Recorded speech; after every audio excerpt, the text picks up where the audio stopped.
Avant de démarrer, un mot rapide pour remercier notre sponsor, Paperclub. Paperclub, c'est une plateforme de netlinking que vous pourrez utiliser pour acheter vos liens. On en reparle plus en détail au cours du podcast, avec une petite surprise pour vous.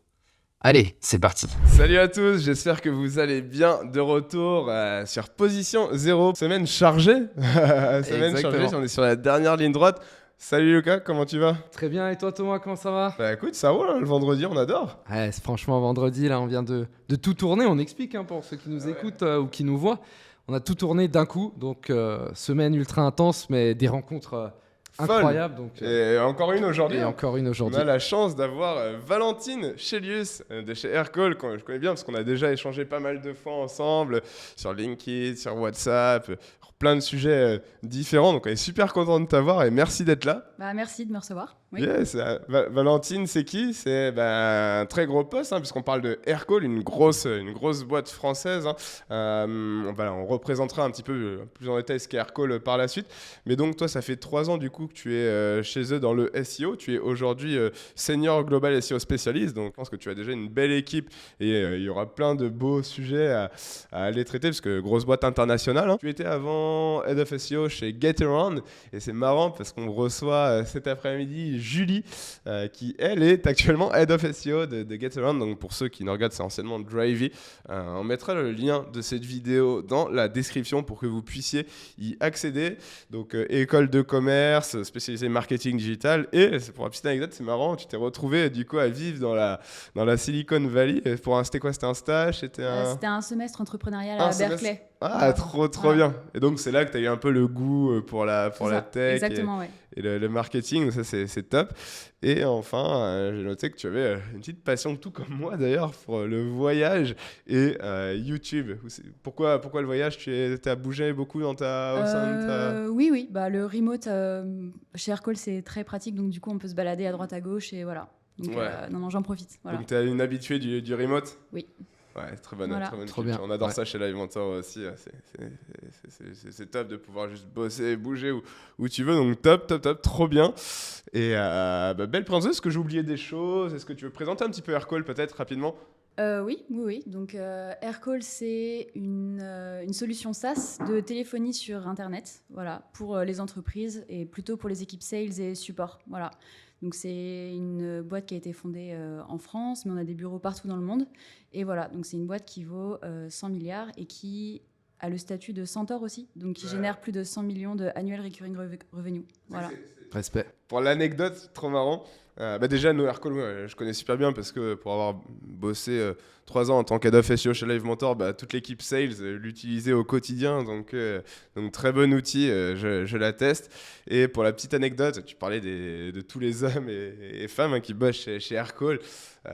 Quand j'allais en Australie et que j'ai pris l'avion donc de Dubaï à Sydney, je me suis retrouvé assis à côté d'une Australienne et son fils australien bosse à Paris dans une boîte française. Cette boîte, c'était Aircall. Ah, c'est trop drôle. Ok. Trop marrant. Ok. Peut-être que je me souviens plus du tout du nom de le monde est petit, personne, hein. mais c'est Ok. un Australien du coup dans les bureaux de Paris. Ok. Peut-être que ça doit te parler. Sûrement, oui. Et du coup, il m'a dit mon fils travaille à Paris chez Aircall. Je me dis putain, mais trop marrant. Le monde est petit. Le monde est petit, grave. Ah oui, je crois savoir qui c'est en vrai. Ok, si tu te reconnais, que tu regardes cette vidéo, salut à toi.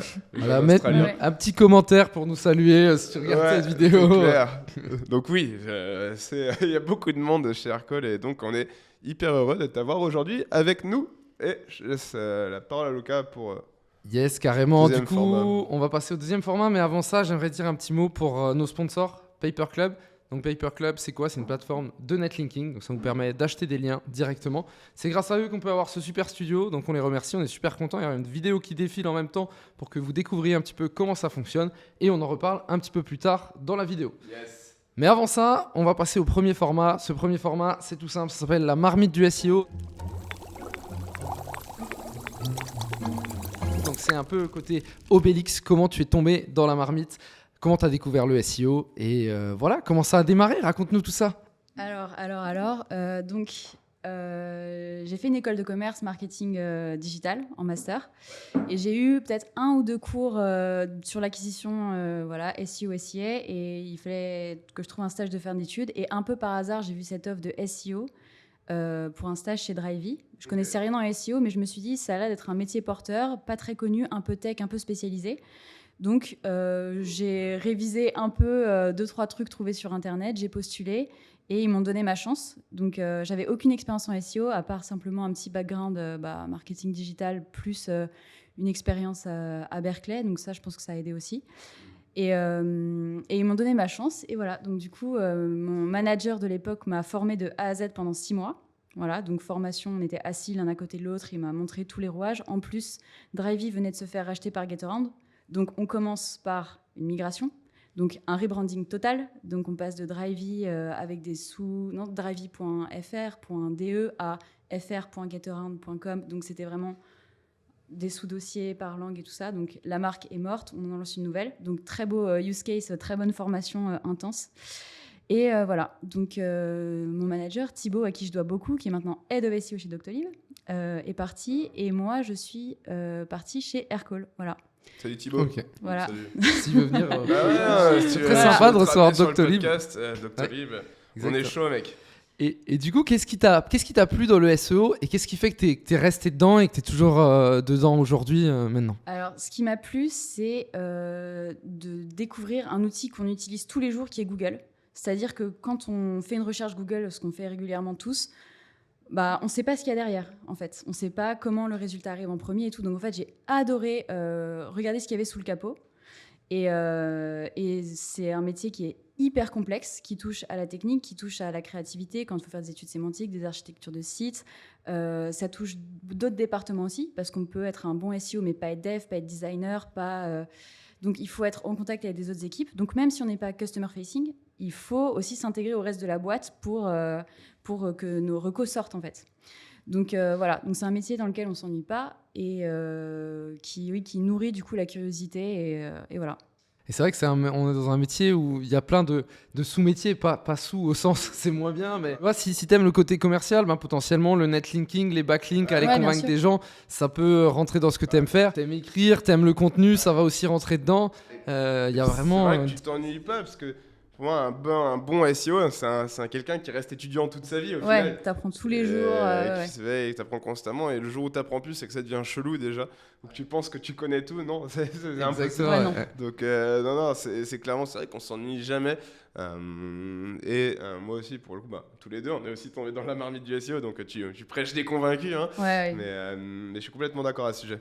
Et c'est vrai que même moi, je vois, maintenant, ça fait 5 ans, quand je travaillais chez Skyscanner, le comparateur de vol, on faisait des choses qui aujourd'hui n'ont presque plus de sens, et c'est de dire à quel point ça évolue à une vitesse. Oui, c'est clair. C'est ça peut être frustrant aussi, hein, quand tu passes du temps à développer une reco qui au final n'est plus prise en compte 2 mois après. C'est assez...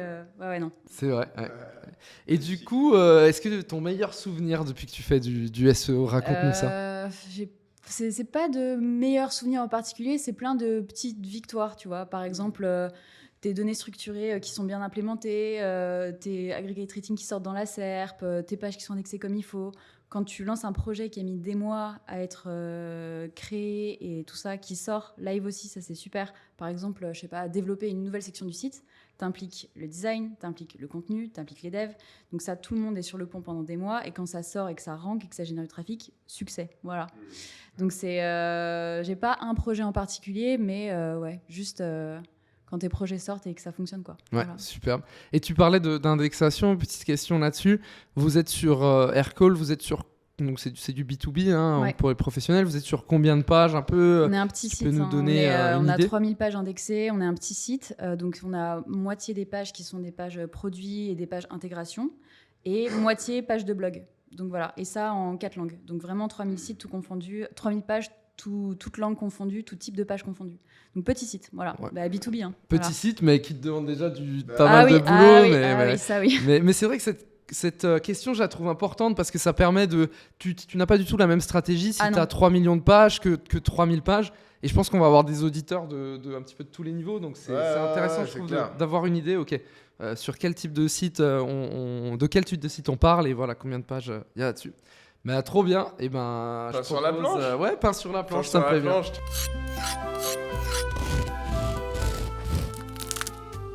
Troisième format de ce podcast. Deuxième format de ce podcast. On va raconter l'introduction comme un format quand même. Rajoute des formats, ils sont à 15 formats. Alors, le format introduction, on va s'introduire. C'est un format très important. Disruptif. Le deuxième format, le pain sur la planche, où du coup, on va s'intéresser de plus près à toi, ta journée type et ton quotidien en tant que Head of SEO du coup chez Aircall. Donc, première question du pain sur la planche, on va s'intéresser à ton quotidien, comme je l'ai dit. Quelle est toi, une journée type quand tu arrives chez Aircall, tu poses tes affaires, tu ouvres ton ordinateur, quelles sont les premières choses que tu fais et comment se passe ta semaine quoi? On arrive, on ouvre Slack, on ouvre les mails comme tout le monde, j'imagine. Je travaille avec une collègue qui m'a rejoint en SEO depuis un peu moins d'1 an. Elle était dans l'équipe contenu avant et maintenant, je l'ai formée en SEO contenu avec moi. Donc, elle a récupéré cette partie-là. Donc, on fait le point ensemble sur l'avancée des projets. Donc, on veut développer un nouveau type de page. On a développé du contenu, où ça en est, parce que, encore une fois, c'est un site en 4 langues. Donc, il faut bien suivre tous les briefs par marché. Donc, on fait le point là-dessus. Là, on a changé de CMS et on a fait une refonte graphique du site. Donc, petit point avec les équipes dev aussi sur le nombre de tickets SEO où on en est en fait. Donc là, j'ai passé les dernières semaines à envoyer des tickets. Donc on fait le point sur est-ce que ça s'est passé, ce que c'est pas passé. Donc, un point sur l'avancée des projets contenus, l'avancée de la roadmap tech post-migration. Et après, il y a une partie aussi reporting pour du coup le management et les équipes régionales qui demandent du coup des reporting, on va dire mensuels ou au semestre sur la progression de leur marché. Donc ça, le reporting, ça prend pas mal de temps aussi.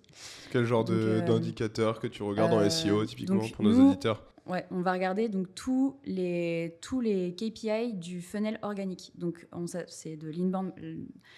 Le SEO est au marketing chez Aircall. Donc, le but du SEO, c'est de rapporter du trafic qualifié pour générer des conversions. Donc, en fait, on va regarder tous les KPIs sur le funnel. Donc, du clic, brandé, non brandé, à la session, aux conversions sur Google Analytics, qui ensuite, là, ça va passer dans Salesforce. Et ensuite, le lead sera travaillé par l'équipe sales jusqu'à la signature du contrat. Donc, en fait, on va reporter tous ces KPI, clic, session, conversion, MQL, deal close sur le funnel organique. Et MQL, du coup, qu'est-ce que c'est? Marketing Qualified Leads. Okay. Exactement. Donc, une conversion, c'est un lead, en fait, marketing. Ouais. Ça, c'est très intéressant, ce que tu dis pour nos auditeurs, parce qu'une fois de plus, on parle de trafic et de conversion, mais c'est bien beau d'avoir un gros trafic, mais si ça ne convertit pas, une fois de plus, ce n'est pas utile. Donc, on le voit ici, tu as parlé de lead qualifié, de conversion, de requête brandée, non brandée. C'est vraiment important de voir où est-ce qu'on convertit et si ces conversions augmentent chaque mois. Au final, ce qu'on reporte au management, c'est combien le SEO a rapporté. Donc, c'est bien le SEO, ça peut être très technique, mais nous, on s'intéresse à l'aspect business et vraiment, ce qui nous intéresse, c'est combien d'argent ça a rapporté derrière. Donc, il y a des KPIs qui sont bien pour l'équipe technique, on va dire SEO, mais au management, on ne va pas parler de la même manière. Donc, il faut leur parler un langage qui leur parle, à savoir le revenu potentiel. Donc ça, on va le regarder et ça, il faut le faire au niveau global et par région aussi. Donc donc ça, c'est des choses du quotidien qu'on fait, du reporting, des forecasts, l'avancée des projets tech, non tech, des brainstorming pour lancer de nouveaux projets, de l'aide aussi pour les autres équipes qui veulent lancer des projets qui ont besoin d'une expertise SEO. Par exemple, je sais pas, un regional marketer qui a besoin d'une campagne spécifique, ils vont être là. Est-ce que ce sujet, il y a un potentiel SEO derrière? Est-ce que tu peux faire une étude sémantique? Donc voilà. Donc c'est pas une journée, là, c'est plutôt une semaine ou un mois que je vous ai décrit, mais voilà. Ouais, très bien. Voilà. Mais ce que j'aime bien, déjà, il y a deux choses. C'est une première chose, c'est que tu as finalement ce tunnel, alors le funnel, comme on dit en anglais, qui est le funnel art. Donc, c'est finalement acquisition. Donc, ça, c'est les gens que tu as qui sont venus sur ton site. C'est les clics. Et puis ensuite, tu vas évaluer chaque étape du funnel. Donc, tu as l'activation, tu as le retention, est-ce qu'ils vont revenir et tout ça. Donc, ça, c'est super intéressant.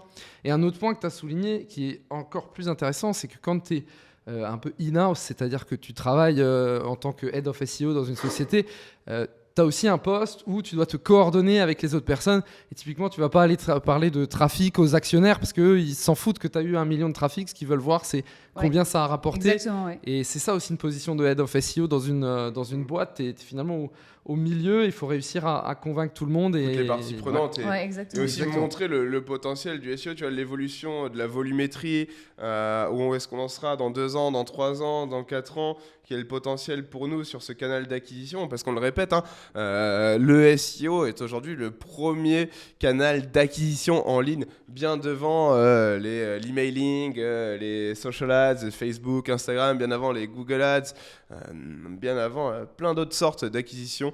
Et d'ailleurs, en e-commerce, c'est la porte vraiment d'entrée numéro 1. Et nous, on aime bien prendre l'exemple du crémier et d'Intermarché. Quand tu as besoin de yaourt ou d'un lait, tu vas directement au marché pour aller chercher ton lait. Alors que tu vois, les ads, c'est plutôt sur Facebook. Tu te promènes à Carrefour. Ah, tiens, des pépitos. J'ai vu ça, ouais, je vais prendre des pépitos. C'est du coup pas décisionnel, tu vois. On te le propose. Et donc voilà, d'où l'importance du SEO, parce qu'on vient chercher ce qu'on recherche. Réseau social, tu es là pour te divertir. Ouais, c'est ça, là-bas, c'est ça. Tu scrolls ou autre. Ouais. Là où le SEO, quand tu as tapé crème, c'est un super exemple. Yaourt à la framboise, tu veux un yaourt à la framboise en général. Question suivante. On a vu le SEO type dans pour ta journée de Head of SEO. Maintenant, j'aimerais bien un petit peu m'intéresser plus à vous, votre strat. Quels sont sans rentrer dans les détails confidentiels, bien évidemment, quels sont vos gros objectifs là, sur 2023 ? Qu'est-ce que vous allez aller chercher ? Sur quoi toi tu vas travailler ? Quels sont vos gros axes chez Aircall en SEO ? En SEO, donc là, il y a quelque chose qu'on a sous-estimé jusqu'alors, ou en tout cas on n'a pas exploité le potentiel, c'était la vidéo. Donc on a un vidéo spécialiste qui est arrivé. Donc ça peut paraître un peu late to the party de s'intéresser à la vidéo à l'heure des chats GPT, de l'IA et tout ça, mais la vidéo, c'est quelque chose qu'on n'avait pas creusé jusqu'alors. On a une chaîne YouTube qui était un peu désordonnée et tout ça. Notre site, on contient quelques vidéos, mais pas des masses qui n'ont pas beaucoup de valeur ajoutée. Donc du coup, on est en train de reconstruire toute une stratégie autour de ça. Donc voilà. Donc par exemple, enrichir les pages produits avec une série de vidéos qui montrent telle ou telle fonctionnalité du produit, du logiciel d'Aircall. Et voilà. Donc, et sinon. T'as vu des impacts ? Ça a déjà été fait ou pas encore ? Non, tout est en prod pour l'instant. Okay. Donc voilà, donc c'est quelque chose que j'aimerais bien tester et qui va sûrement arriver dans les semaines, mois qui arrivent. Donc on a hâte. Voilà. Est-ce que tu vas le coupler avec une stratégie potentiellement sur YouTube, tu vois, de ranking sur ces vidéos ? Encore une fois, c'est quelque chose qui n'était pas exploité jusqu'alors. Donc, il faut vraiment que moi, je monte en compétence là-dessus. Avec le vidéo spécialiste, on va travailler ensemble pour justement augmenter la search via YouTube, quoi. Voilà. Ouais, n'oublions pas, YouTube appartient à Google. Et parfois, non seulement on peut à la fois ranker sur YouTube, on peut ranker sur Google, mais on peut aussi faire les deux. Et des fois, moi, ce que je fais souvent, c'est que j'embête du coup mes vidéos dans les articles sur la même thématique. Vidéo, Et voilà, on rank à la fois sur la vidéo et à la fois sur le contenu. Et donc, du coup, c'est ce qu'on appelle la technique de la toile d'araignée. On multiplie notre présence dans la SERP. Et autre point clé que j'aimerais ajouter, vous savez, à chaque fois que vous tapez un mot-clé sur Google, l'ordre, en fait, des propositions changent. C'est-à-dire que des fois, on va avoir image en deuxième, des fois, on va avoir actualité, des fois, on va avoir vidéo et start change tout le temps. Et donc, en fonction des requêtes, il faut savoir qu'il y a des requêtes qui se prêtent super bien à la vidéo. Et quand on voit la vidéo arriver super tôt, généralement, on peut se dire, tiens, c'est un bon signe peut-être pour créer une vidéo autour de ce sujet. Pour les requêtes informationnelles, ça marche pas bien. Comment setup ce truc, comment faire ci, comment faire ça. Donc tout ce qui est informationnel, du coup, c'est pour les pages produits, ça va beaucoup les enrichir. Voilà. Super. Et en plus, ça enrichit tes pages, effectivement, ça c'est super important. Et du coup, est-ce que tu as déjà en tête un peu ta stratégie de quel mot-clé tu veux viser avec la vidéo ? Est-ce que tu peux nous en dire un peu ? Toutes nos fonctionnalités, donc on en a 42. Bon, bien sûr, on va pas... On va pas faire ça, surtout qu'on va commencer par l'anglais. Donc, oui. Là, je les ai plus en tête, mais c'est par exemple des fonctionnalités de call recording, call transferring, voilà, tout ce que propose Aircall, mais voilà. Ok, très bien, super intéressant. Je pense qu'il y a du boulot. Nous, on le voit, la vidéo, c'est un autre monde. Et moi, je sais sur un de mes blogs aussi, pour l'anecdote, mon blog sur la bière, j'avais commencé à faire de la vidéo et je me suis rendu compte que c'était un autre monde parce que déjà, tu as d'autres compétences à avoir. Passer devant une caméra, c'est pas naturel forcément. Et recrutement d'un vidéo spécialiste, je pense que c'est une très bonne stratégie. Et puis nous, d'ailleurs, on y a pensé tout de suite. Donc là, on est dans des studios de Flomodien qui nous ont accueillis, qui nous ont fait en plus un super prix. On mettra le lien dans la description. Et d'ailleurs, les amis de Flomodien ont interviewé le CEO d'Aircall. C'est un format, je crois, de 2 heures, 3 heures, je crois. En vrai de vrai, donc, on vous mettra le lien de leur chaîne YouTube. Merci à vous de nous prêter ces magnifiques studios aujourd'hui. Merci les gars, parce qu'honnêtement, on le sait que c'est un autre taf. C'est un autre game, on est bien accompagné, donc merci beaucoup pour ce rendu très professionnel. Et deux autres petites questions sur le pain sur la planche. On a parlé de ton meilleur souvenir, mais aujourd'hui j'aimerais plus connaître aussi ton plus gros apprentissage que tu as eu en SEO. Alors, c'est pas forcément un apprentissage qui est purement technique, ça peut être un apprentissage, tu vois, comme on a dit, plus inspirationnel, plus organisationnel, plus... Alors, encore une fois, pendant mon stage, j'ai vraiment appris le côté théorique du SEO, vraiment de la pratique, les mains dans le cambouis et tout ça. En arrivant chez Aircall, ce qu'on demande, et on en a déjà parlé, c'est combien tu rapportes. Voilà. Voilà. Donc, l'aspect business, c'est-à-dire relier la partie tech SEO qui peut être parfois cachée et incomprise, en fait, raccorder ça justement à des métriques qui sont très tangibles et l'argent généré, ça, c'est quelque chose que j'ai appris au fur et à mesure des mois chez Aircall. Et aussi éduquer le business au SEO, parce que les gens, quand on pense principalement à SEO, les mots-clés dans les titres. Voilà. Non, c'est bien plus que ça. Et il faut leur expliquer que ça prend du temps, qu'il y a beaucoup de dépendances, que la bande passante dev n'est pas toujours là, que le design, ça peut bloquer aussi, qu'on ne fait pas ce qu'on veut, que... voilà. Donc, on va dire, éduquer le business au SEO, c'est quelque chose qui prend du temps, mais qui... Faut trouver les mots, faut simplifier, voilà. Ouais. Et quel conseil tu donnerais, tu vois, à quelqu'un justement qui galère un peu, tu vois, à prouver l'importance du SEO auprès des décisionnaires, on va dire. Ouais, parce que l'évangélisation est importante. Stasio, on a beaucoup parlé, on mettra son épisode aussi également en description. C'est hyper clé d'évangéliser, puisque déjà, tout le monde est sur la même longueur d'onde. Des fois, les devs, ils ont aussi besoin de savoir pourquoi ils font certaines choses et les résultats qu'il va y avoir derrière. Donc, c'est vrai que le fait de créer cette culture globale du SEO dans une boîte, c'est hyper important, même pour toi. Derrière, tu peux créer ton équipe, tu peux dire à des gens de dire, tiens, je vais avoir besoin de toi. Et c'est hyper important, à mon sens. Oui, mais bien sûr, notamment par exemple pour l'équipe contenu, éduquer l'équipe contenu à rédiger du contenu avec un bon titre, un bon H1, un bon maillage interne. Moi, ça me fait gagner du temps derrière. Hein. Donc, plus d'informations les autres équipes ont sur le SEO, plus je gagne du temps. Donc, c'est perdre un pion pour en gagner deux au final, de parler de son métier, de le simplifier et effectivement, comme tu le disais, faire comprendre l'impact que... ta demande peut avoir sur le métier de cette personne. Donc voilà. Donc ça, c'est quelque chose que j'ai appris au fur et à mesure, c'est raccrocher le SEO au business et raccrocher le SEO aux autres équipes aussi. Voilà. Parce qu'au final, ça sauve la vie, parce que le management attend des résultats et il faut pouvoir justifier pourquoi ça prend plus de temps, pourquoi ceci, pourquoi cela. Donc on achète juste on se back up en fait, voilà. On salue le management d'Aircall. Ils sont géniaux. Dernière petite question à te poser. Est-ce que, là, notamment, si tu devais me citer un outil SEO dont tu ne peux pas te passer, indispensable, si tu dois en garder qu'un seul, ce serait lequel ? Alors forcément, mon cœur balance entre Screaming Frog et SEMrush. Hein. J'en connais aucun. Mais... C'est faux. Mais je dirais Screaming Frog, parce que la plateforme est horrible et juste pour ça, je trouve ça génial. C'est vrai qu'elle fait très geeko. Ouais, ça. Voilà. À chaque fois, j'ai l'impression que je vais sur World of Warcraft, je vais taper ma meilleure LAN avec des. Moi, j'aime bien tourner l'écran dans l'autre sens. Genre, je suis en train de coder. C'est un peu, moi. Vraiment, c'est du Minecraft, Dofus. T'as l'impression que tu vas te retrouver sur le dark web quand tu scrapes le bordel.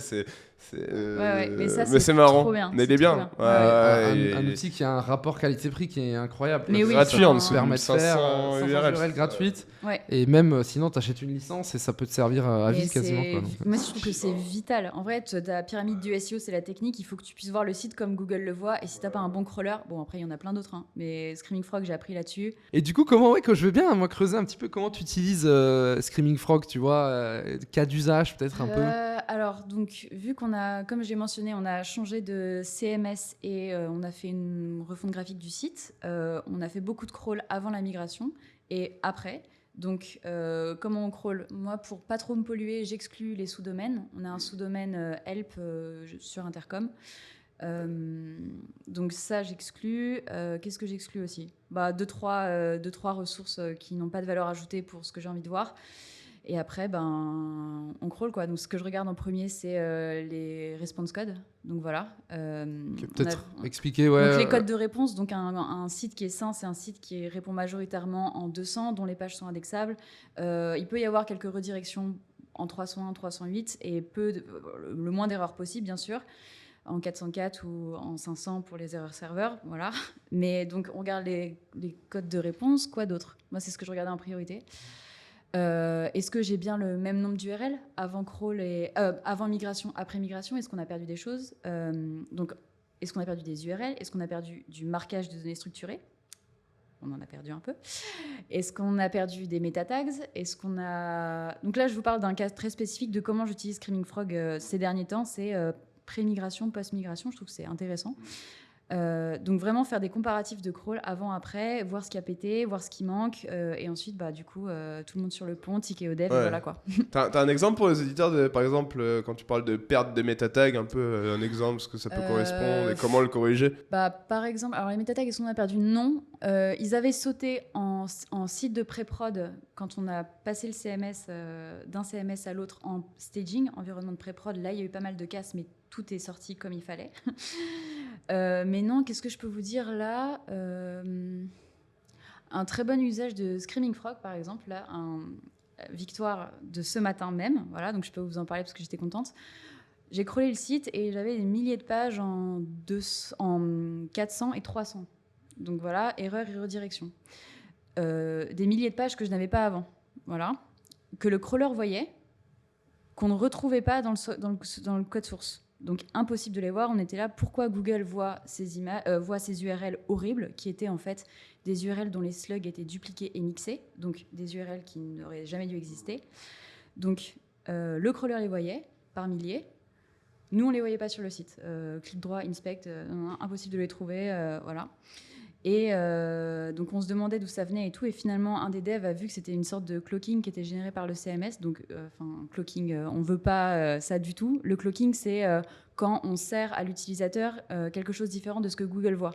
Donc nous on s'est dit, on voit pas les URL, mais si le crawler les trouve, Google va les trouver aussi, et il va sûrement crawler, passer du temps et gaspiller son budget de crawl à crawler ces URL qui n'ont pas de valeur, qui ne devraient pas exister. Et ce matin, ça a été résolu. Je ne sais pas par quel miracle le dev a résolu ça. Il faut que je l'appelle après. Lui. Ouais. Mais voilà, donc du coup, encore, très bonne utilisation de Screaming Frog, à savoir, ça vous montre des choses que vous ne voyez pas à l'œil nu, que Google voit. Et en fait, votre site, il peut paraître très bien. Et en fait, vous avez des boulets au pied, des milliers de pages cassées que personne ne voit. Et voilà. Ouais, ultra intéressant. En plus, dans la partie... la crème de la crème, donc la dernière partie de cette vidéo, on a des petites questions techniques en plus, donc restez bien jusqu'au bout parce que Valentine est spécialiste technique, mais avant ça, la roulette du SEO. C'est vrai? On lance ça? Allez. Jingle.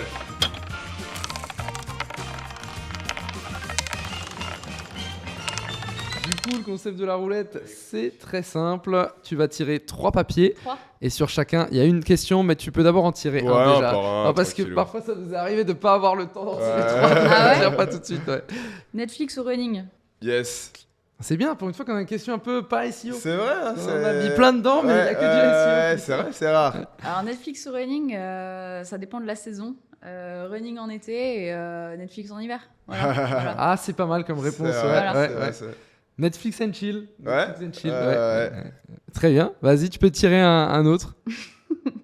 Pad thaï au couscous. Ah, mais mec, Ah c'est incroyable. Tu sais qu'on n'a jamais eu les questions. Ouais, c'est vrai. Oh là là, il y en a eu 2 d'un coup. C'est un peu le hasard. Pad thaï au couscous, couscous. Couscous, Ouais, ouais. ouais. Est-ce que tu as des adresses à conseiller à Paris niveau couscous? Oui, chez Bébert, à côté de Montparnasse. Voilà. Ah. Ok, Très très cool. On a bien. mangé un bon aussi cette semaine. On a mangé un super couscous à côté de République. Ouais, Donc voilà, on explique le truc. Thomas et moi, on n'est pas de Paris, mais on est à Paris pendant la semaine. Et du coup, on a, je pense, mangé 3/4 des cuisines du monde dans la semaine. Ouais, c'est quasiment. ça. Thaïlandais, couscous. Thaïlandais, couscous. D'où cette question qui est Libanais venue, plusieurs fois aussi. Donc, Moi, je suis très fan de la cuisine thaïlandaise aussi. Dédicace au Red Thai Curry. Et du coup, vas-y, tu peux en tirer un dernier quand même, un petit mot Troisième SEO. papier, peut-être, quoi. ouais. On espère. Your Text Guru, SEO Quantum. Alors, SEO Quantum, Belle j'ai question. jamais utilisé. Your Text Guru, je l'ai pas utilisé personnellement, mais l'agence avec qui on travaille l'utilise et il nous file des recos bruts avec justement tous les PDF de Your Text Guru et on aime beaucoup. Donc Your Text Guru. Voilà. On salue les frères Perronnet. Et oui. Et j'en profite du coup, au niveau rédaction de contenu, comment vous fonctionnez chez Aircall? Alors, donc pendant un temps, au début d'Aircall, on avait 2 content writers pour les blogs français, espagnol, allemand et anglais aussi. Donc tout était in-house et ça marchait très bien. Et après, le site a grandi, on a eu plus de demandes, il fallait développer le trafic non brandé et tout. Donc, on a fait appel à une agence de rédaction de contenu, You Love Words, voilà. Les copains de You Love Words. Donc, c'est eux qui ont... Moi, je leur envoyais les briefs, donc études sémantiques par marché, par mots-clés, spécifiques au B2B. On peut pas... Il n'y a pas beaucoup de templates. On ne peut pas dérouler une strat, par exemple, comment dire c'est très spécifique par mots-clés, en gros. Je ne peux pas faire, par exemple, un truc de masse, location voiture particulier plus ville. Comme Julie va certainement... voilà, je ne peux pas faire un truc de masse comme ça. Donc, c'est vraiment... spécifique par mots-clés et par marché. Donc, c'est très long de faire un brief SEO. Donc, du coup, j'en ai fait beaucoup. Envoyé, du coup, à You Love Words, qui ensuite a pris en charge la rédaction et le maillage interne, qui fait gagner beaucoup de temps. Et ensuite, donc, ils nous ont renvoyé les briefs, on implémentait dans le CMS, hop. Pour ça, d'ailleurs, ce type de contenu, on a développé un composant FAQ. Donc, nos pages fonctionnalités étaient très faibles en contenu, donc on a décidé de les enrichir. On a développé ce composant FAQ, on a écrit le contenu avec You Love Words et on a mis un petit marquage données structurées FAQ Pages pour avoir le drop-down dans les SERP. Ça marche bien. Intéressant ça. Petit tip justement, c'est ce dont parle Valentine, là, c'est très intéressant. Donc c'est ce qu'on appelle schema.org, schema. Et du coup, voilà, vous avez la possibilité en fait de créer des données structurées. Une des données structurées, c'est justement la FAQ. Et en fait, ça vous permet d'afficher directement cette foire à questions dans les pages de résultats Google. Et forcément, vous prenez plus de place et voilà. Ça et augmente le taux de clic. Totalement. Voilà. Et du coup, Valentine, en plus, avec ce composant que vous avez intégré, je pense que ça vous permet de le faire à l'échelle, entre guillemets, exactement, sur toutes vos pages. Exactement, on l'a répliqué sur les pages intégration, les pages solutions. Donc, en fait, c'était, encore une fois, une collaboration design pour développer le truc, avec le contenu pour l'ajouter. Et voilà. Très intéressant. Voilà. Et du coup, tu parlais de, juste avant qu'on passe à la partie suivante, du fait que tu confies des mots-clés à cette rédaction. Comment toi, tu recherches un peu ces mots-clés? Parce que du coup, comme tu dis qu'il y a moins de local, tu vois, qu'anciennement, quand tu étais chez GetAround, c'est peut-être beaucoup de mots-clés transactionnels aussi. Comment tu t'y prends pour faire ta recherche de mots-clés chez Aircall en SEO? Il y a toute une réflexion, encore une fois, sur à quel moment on veut toucher nos prospects. Donc, il y a le contenu top of the funnel, qui est plutôt un search intent, une intention de recherche informationnelle. Il y a le contenu middle of the funnel et bottom of the funnel. Ou bottom of the funnel, c'est plutôt commercial. Le prospect, il sait déjà un peu ce qu'il cherche. S'il cherche, je ne sais pas, meilleur système de téléphonie, il a déjà une idée qu'il veut un système de téléphonie. Bottom of the funnel, on va lui servir une page produit optimisée pour la conversion. Voilà. C'est pas la même chose que quelqu'un qui tape qu'est-ce que la VOIP. Là, on lui sert un blog post. Qu'est-ce que la VOIP? Informationnel, il veut de la formation, il veut pas acheter. Donc, c'est comme ça qu'on réfléchit autour du contenu. C'est comment on touche le prospect avec un contenu informationnel top of the funnel, donc plutôt le blog, et aussi développer du contenu commercial pour les pages produits pour convertir. Donc, c'est notre approche. Et après, comment on s'y prend en théorie? Étude de mots-clés sur nos fonctionnalités. Donc là, on prend la fonctionnalité, on la met dans SEMrush, on voit les requêtes connexes, on regarde ce que fait la concurrence aussi, s'ils sont au-dessus de nous, quel type de contenu ils ont servi, quelle longueur de texte ils ont aussi. Voilà. Donc après la recherche de mots-clés, c'est beaucoup sur SEMrush. Voilà. Mais tout se fait en fonction de l'intention de recherche derrière. Voilà. Trop bien. Et du coup, dans ton brief, qu'est-ce que tu mets donc, dans ton brief de contenu que tu vas envoyer au rédacteur? Qu'est-ce que tu mets comme info? On met donc requête visée, voilà, monthly search volume, voilà, pour leur donner une idée. Related query, les requêtes liées aussi. Donc ça, c'est via SEMrush, mais aussi du bon sens, voilà, de ce qu'on a envie d'associer aussi. Donc mots-clés phares, requêtes liées, une structure. Par exemple, si on allait voir les PAA, les People Also Ask, on peut les inclure, ça donne une idée de structure aussi. On inclut aussi les brand guidelines et un peu le tone of voice pour qu'ils écrivent, pour que ça matche dans notre ligne édito. Donc, oui, voilà. Et ensuite, la structure basée sur les PAA, ce qu'on a envie de mettre en avant, les avantages Aircall, voilà. Trop bien. Voilà. Un brief bien détaillé du coup. Voilà. Et du maillage interne aussi, avec des options d'encre aussi. Okay. C'est-à-dire, quand vous parlez des intégrations, mettez bien le lien vers le listing Salesforce. Et voilà. J'en profite pour citer un petit outil et pour saluer le frangin aussi, Samuel Schmitt, alsacien. Un bon copain. En même temps, un très bon copain qu'on salue, qui a écrit l'outil Through. T-H-R-U-U-U, il a mis 3 U parce qu'il est un peu fou ce garçon, on l'aime beaucoup et c'est un outil qui justement va permettre de générer des briefs de contenu et qui va simplifier, justement si on a beaucoup de briefs à faire, il va prendre en compte tous ces people les H2 de tes concurrents, il va se baser sur plein d'insights super intéressants et il va générer des briefs qu'on peut directement transmettre au team de rédacteurs sur différents pays, donc c'est super intéressant. Through, T-H-R-U-U-U. On n'est pas en collaboration encore avec le poteau Samuel, mais peut-être par la suite bientôt. En tout cas, on veut quand même le lien pour lui faire plaisir dans la description. Et salut à toi, grand fou. Yes, c'est un super outil. Et en plus, maintenant, il a ajouté l'intelligence artificielle, donc il va encore plus loin dans la recommandation de titres que tu peux utiliser et autres. Une démo gratuite, un essai gratuit. Il y a un petit essai gratuit, il me semble que tu as un certain nombre de crédits et ça te permet de l'essayer. C'est vrai que Romain Mourad, avec qui je bossais chez Elementor, on était les premiers bêta-testeurs, on était les premiers à lui faire confiance. Et franchement, on n'a pas du tout regretté. C'est un très bon outil français en plus d'ailleurs. Donc, go. Salut Samuel Schmitt. Si je me permets, alsacien. Moi aussi, mon père était alsacien. Meilleur, c'est complètement alsacien. Toi, t'habites à Strasbourg. Exactement. On a des Alsaciens sur ce podcast. C'est pas du tout toi, Alsace, non? Champagne-Ardenne. C'est pas loin, c'est pas loin. C'est bon, c'est accepté. On se rapproche. Voilà. Mais trop bien, est-ce qu'on passerait pas, je lance petit jingle de la dernière partie, la crème de la crème. Du coup, on passe dans la dernière partie, la crème de la crème. Là, l'idée, c'est de te poser des questions sur ta spécialité SEO. Donc, on a quelques questions, notamment sur le SEO international et puis surtout sur le SEO B2B, vers les professionnels, qui est ta spécialité. On a une première question. C'est que Aircall, c'est un groupe mondial, présent dans un bon nombre de pays. Comment est-ce que tu gères le SEO international et comment tu t'adaptes? Et avant que tu commences, je te dirais juste de te remettre bien en face du micro. Et combien de pays déjà chez Aircall? Combien de pays? Alors on a des bureaux. Près, hein. Comment en gros, tu as North America, l'Espagne, l'Allemagne, le UK, l'Australie et l'Asie. Et la France. Trop bien, il y a déjà du monde. Déjà North America, c'est hyper solide. C'est US-Canada. Voilà. C'est quoi le plus gros Le plus gros marché, le plus gros focus pour l'instant, c'est US et France. Voilà. Et UK aussi, ça grossit pas mal. J'avais vu les bureaux Aircall en Australie. Ah ouais? Il y en a, non, il me semble. On a les bureaux à Sydney. J'étais à Sydney, donc oui, c'était bien. C'est ça, ouais. C'était bien les bureaux d'Aircall. D'où l'Australien que j'avais rencontré dans l'avion d'ailleurs. Ouais, incroyable histoire. Yes. Du coup, SEO international chez Aircall, donc qu'est-ce que je peux vous dire? Problématique. Donc, ce qui est difficile, comme j'ai mentionné, c'est qu'il n'y a rien qu'on puisse répliquer en fait. C'est-à-dire que tout doit être au mot-clé près. Enfin, en gros, les marchés n'ont pas le même niveau de maturité. Donc, en France, aux US, ça va à peu près. En Allemagne et en Espagne, c'est pas tout à fait la même chose. C'est-à-dire que les gens sont beaucoup moins éduqués à la VoIP, la téléphonie sur le cloud, en Allemagne et en Espagne. Donc, du coup, le contenu va être beaucoup plus informationnel, par exemple.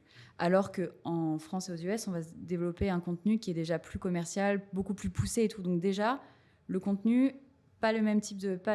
Déjà, ça, c'est splitté. Donc, il faut s'adapter au marché et voilà. Ensuite, ça, c'est d'un point de vue contenu. D'un point de vue technique, il y a tout le balisage hreflang qui est quand même tricky. On a beaucoup parlé dans ce podcast Donc, de hreflang. Ouais, c'est compliqué, ça tient pour l'instant, mais par exemple, là, on a des réflexions de est-ce qu'on va pas localiser le site pour d'autres marchés anglophones que les US, par exemple, je sais pas. Là, tout est basé sur les US, mais est-ce qu'on va pas justement servir un site anglais-british? Donc, il y a toutes ces réflexions-là qui sont en train d'arriver. Qu'est-ce que je peux vous dire d'autre? Non, ce qui est difficile, oui, c'est genre s'adapter à chaque marché, d'un point de vue de maturité, d'un point de vue de search volume aussi. Ah oui, autre problème du B2B, c'est qu'on a des très petits search volume. Donc, par exemple... Volume de recherche. Exactement, des volumes de recherche qui sont, mais on parle de dizaines. Donc, si on veut développer un contenu, je sais pas moi, sur telle fonctionnalité, par exemple, Interactive Voice System, gros volume sur les marchés anglophones, zéro volume en Espagne, ben, ça va nous coûter de l'argent de développer un contenu qui ne sera pas réplicable pour l'autre. En fait. Ce qu'il y a, c'est qu'on ne peut pas avoir des économies d'échelle parce que ce n'est pas les mêmes volumes. Quoi. Et quelle est ta méthode justement pour comprendre et connaître la maturité du marché, tu vois, en SEO? Passer du temps sur SEMrush. Hein. Ouais. Passer du temps sur SEMrush. Recherche de mots-clés, tout clusteriser, voir les volumes de recherche, marché par marché. Voir ce qui marche, voir ce qui marche pas. Le search intent peut différer d'un mot-clé. Pour un même mot-clé, on peut avoir deux intentions de recherche différentes. Ouais, bien sûr. On Donc, en parlait la pays, dernière fois, donc, un petit exemple de, par exemple, voilà. qu'est-ce qu'un backlink? C'est comment obtenir des backlinks. C'est le même mot-clé, mais deux intentions qui n'ont rien à voir. Et c'est super intéressant. Et tout à l'heure, on avait Amandine, nous, pour SEO International, qui disait, tu vois, en fonction du pays dans lequel elle était, par exemple Amsterdam, elle bossait avec une agence locale là-bas sur place pour vraiment s'adapter au type de mots-clés, au type de contenu, à la culture. Et c'est vrai que c'est hyper important. Hein. On ne parle pas juste de mettre une hreflang pour éviter le duplicate, faire un contenu copier-coller sur DeepL Pro. Non. On parle vraiment d'adapter. C'est exactement ça, ouais. Donc ça prend un temps fou. Voilà. Ouais. Et tant qu'on est dans les mots-clés, justement, tu vois, en B2B, bah, tu l'as dit, souvent, tu n'as pas de volume. Comment tu fais pour aller chercher de nouvelles opportunités, tu vois, quand tu vois, réussir à toujours te renouveler, à créer de nouveaux contenus? Donc, en fait, l'enjeu, c'est quand on trouve un mot-clé intéressant, même à faible volume, c'est est-ce qu'il y a un potentiel de conversion derrière? C'est ça qui va faire la balance, en fait. C'est-à-dire que même s'il y a un petit volume, mais que c'est hyper qualifié, bah oui, on va optimiser, on va créer du contenu et tout ça. Alors que si c'est un truc avec gros volume de recherche, mais bon, qui ne convertit pas, est-ce qu'on va mettre des efforts là-dessus? Pas forcément. Si ce n'est pas dans notre core business, si ce n'est pas lié à ce qu'on fait, bien sûr que non. Merci de dire ça, c'est un point qu'on souligne dans plein d'épisodes. Ouais. Les données business sont plus importantes que le volume de recherche. Ouais, bien sûr. Donc, il faut toujours pondérer à chaque fois, et pas prendre au pied de la lettre le volume de recherche qui ne veut pas tout dire, même si c'est bien évidemment le plus regardé aujourd'hui. Il y a plein d'autres indicateurs. Alors, il y a ça, et je sais qu'Ahref, qu'on utilisait à l'époque, donne un indice sur le taux de clic. Il donne volume de recherche et taux de clic. Donc, quelque chose qui a beaucoup de volume de recherche peut avoir un faible taux de clic parce que il peut y avoir un snippet position 0, on a la réponse. Ouais. C'est une requête qui est cherchée, mais jamais cliquée. Ouais, je regarde beaucoup ça aussi, le potentiel de la première position. En fait, tu regardes toujours le nombre de clics que va avoir la première position. Et des fois, c'est soit énormément plus petit, tu vois, que le RIM. Et dans ce cas, tu expliques ça comment? Grosse présence d'ads. Genre, tu as une requête où il y a 4 annonces publicitaires, tu as une map peut-être avant, tu as un Wikipédia dans la SERP. Donc, tu vois, en fonction, c'est toujours important de regarder le potentiel au-delà du volume de recherche, de regarder le potentiel de clics du premier résultat et peut-être aussi de ceux en dessous pour savoir où tu vas être, hein, parce que des fois la première position peut driver uniquement 40% des clics, tu vois, et pas 100% comme on pourrait se l'imaginer. Et parfois il faut imaginer que la première position SEO, elle est sous la ligne de flottaison, c'est-à-dire que quelqu'un qui va taper un mot-clé, il va presque pas voir la première position. J'ai un exemple clé, formation marketing digital. Ouais. Tu vois pas Live Mentor dessus, tu vois les 4 annonces, tu vois. Bon, il y a une annonce Live Mentor, mais oui. Tu vois, et justement, c'est intéressant sur ces annonces-là de faire un mix entre SEO et SEA. Et une fois de plus, faut pas les opposer. Vous voyez une fois de plus que c'est des choses qui marchent bien ensemble, surtout sur une requête très compétitive comme formation marketing digital, où là on crée ce qu'on appelle une technique de la toile d'araignée. On a à la fois une présence SEA et une présence SEO, et donc on envoie un double signal à Google au final. Alors ça, oui, d'ailleurs, c'est un bon parallèle avec le SEO et SEA. On est très proche de l'équipe acquisition payante aussi. C'est intéressant, on n'a pas Donc, encore trop parlé. ouais, donc du coup, par exemple, eux, s'ils ont un mot-clé qui convertit bien, ils vont nous dire, bon bah voilà, ce mot-clé convertit très bien, mais il me coûte cher. Donc est-ce que... C'est très smart. Voilà, Ouais. est-ce que du coup, on peut pas... est-ce que toi, tu peux pas optimiser ta page? Est-ce que tu as une page qui rank déjà là-dessus? Oui, non. Sinon, on la crée, on se débrouille. Et est-ce que on peut essayer de la faire ranker comme ça, elle rank organiquement et moi je n'ai pas besoin de dépenser des, des dollars sur Bien ce sûr. mot-clé. Donc tu en accèdes gros, à tous leurs mots-clés. Exactement, ouais. Donc régulièrement, on dit bon bah voilà, ça performe, ça me coûte tant. Qu'est-ce qui est possible de faire pour vous en SEO pour prendre le relais et soulager justement ce coût d'acquisition qui peut être un peu cher parfois. Donc voilà, donc ça c'est une synergie qu'on a avec SEO, SEA. Quoi d'autre? Ouais. Après, oui, c'est toujours bon pour tester des choses. Par exemple, voilà, vu qu'on a des résultats du jour au lendemain, on sait si quelque chose peut être réplicable sur une page organique par la suite, quoi. Voilà. On peut A/B tester du titre. Moi, je fais souvent, je teste un titre en ad, s'il fonctionne bien, je sais qu'il pourra fonctionner aussi. Utiliser les mots-clés dans le Keywords Planner pour te dire, ok, là, je galère en SEO, donc je fais un peu d'ad, j'arrive à me positionner, je réduis le budget et ça permet après de ne plus être dépendant. Une autre, moi, que j'aime beaucoup, c'est pour tester, par exemple, des formations. Admettons, demain, je veux lancer une formation sur comment lancer un podcast. J'ai pas envie de créer la formation de parce que je sais pas s'il y aura beaucoup de monde. Je vais faire une Google Ads. Dès que j'ai 50 personnes inscrites dans les attentes, bah là, boum, je crée ma formation comme ça. Et c'est ce que je dis toujours. Hein. Dans la vie, c'est beaucoup plus important de créer une audience puis un produit et de pas faire l'inverse, qu'on nous conseille souvent. Ouais, bien sûr. Créer un produit puis créer une audience. Parce que dès qu'on crée une audience, en fait, on a tout pour pouvoir lancer son produit, son service. On peut pivoter un peu comme on veut. Donc, c'est très important, les amis, de parfois changer un peu son état d'esprit et de penser plus audience first. Et moi, j'ajoute même, quand on parle un peu de recherche de mots-clés, aujourd'hui, les outils de mots-clés, moi, je m'en éloigne de plus en plus parce que c'est des données que tout le monde peut avoir. Donc, finalement, si tu fais comme tout le monde, tu as peu de chances de te différencier. Et ce qui est super intéressant quand tu t'allies avec le SEA, c'est que tu commences à avoir des données que vous êtes les seuls à avoir. Quoi. Il y a un titre qui marche, il y a une page qui marche. Vous êtes les seuls à le savoir. Vos concurrents ne le savent pas forcément. Ils ne vont pas le voir sur SEMrush. Donc, il y a des belles opportunités comme ça. Très bon point, Lucas. Ah, merci. Mais très bien. Et du coup, on a promis qu'on allait parler un peu de SEO technique. On a vu un petit aperçu avant avec les crawls. Donc, toi, c'est toi qui lead la roadmap SEO tech, quoi. C'est quoi les grandes étapes un peu pour commencer déjà, tu vois, quand tu dois faire un audit technique, par quoi tu commences, qu'est-ce qu'il faut regarder Quand je suis arrivée chez Aircall, du coup, c'était une création de poste, donc le SEO avait été pris en charge jusqu'alors, mais peut-être pas à un niveau technique. Voilà, peut-être il manquait quelques bases techniques parce que c'était pas une compétence en interne avant.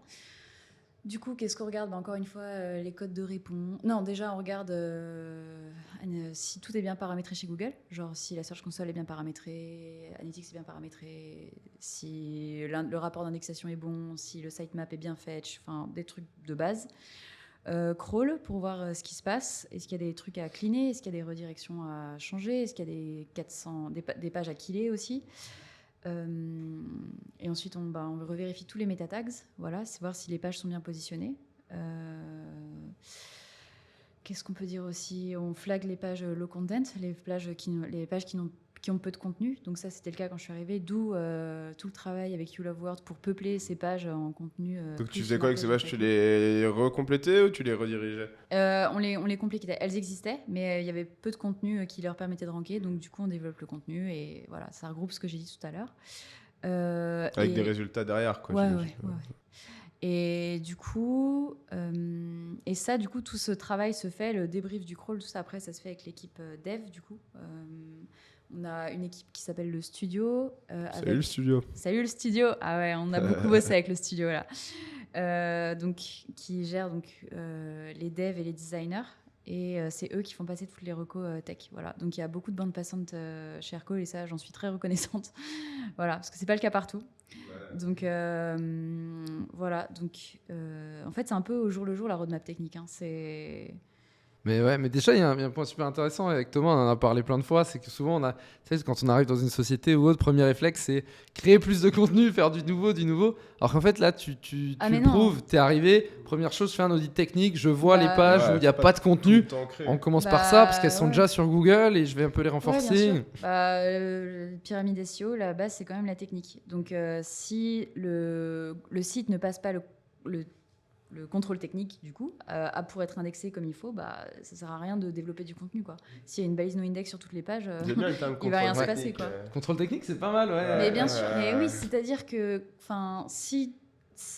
faut s'assurer que Google puisse lire le site avant de pouvoir mettre des choses dessus. Enfin, voilà. Et donc, partie contenu, on n'en a pas parlé. Mais, bref. Mais en gros, voilà, ton petit contrôle technique, c'est lancer un peu un crawl avec Screaming Frog, comme tu l'as dit avant. J'en fais un par semaine parce qu'il y a toujours des fixes qui tombent un peu au compte-gouttes dans la semaine. Donc, dès qu'il y a un fixe, je fais un crawl tous les jeudis matins. On contrôle ce qui se passe. Surtout après la migration, là, on contrôle d'autant plus. Et voilà. Donc le contenu, on en a parlé. Il y a un truc dont on n'a pas parlé et qui peut vous intéresser, c'est les backlinks aussi. Donc, on a la chance d'avoir beaucoup d'intégration avec Aircall, donc avec des gros sites, par exemple HubSpot, Salesforce et tout ça. Et on est référencé sur leur marketplace. Donc intégration Aircall Salesforce, Aircall HubSpot. Et du coup, on a la chance d'avoir des backlinks de leur site vers les nôtres. Donc, pour les SaaS B2B qui ont des intégrations, je recommande de vous rapprocher de vos partenaires, de vos intégrations pour avoir des backlinks de leur site vers les leurs.